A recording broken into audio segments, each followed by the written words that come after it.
Most taxpayers take the standard deduction, but itemizing can sometimes lower your tax bill. Let's look at how this process works for your return.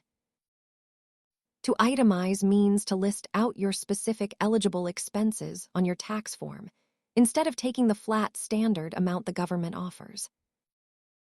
The standard deduction is a fixed amount that lowers your taxable income. For most single filers, this is the default baseline number. You should only itemize if the total sum of these specific categories is greater than the standard deduction you would otherwise receive.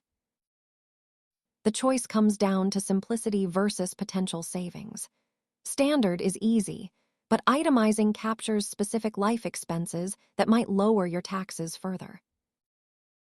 If your qualified expenses exceed the standard deduction, itemizing is usually the better choice to reduce your total taxable income. Always do the math both ways. If the standard deduction is higher, stick with that to save time and effort during tax season.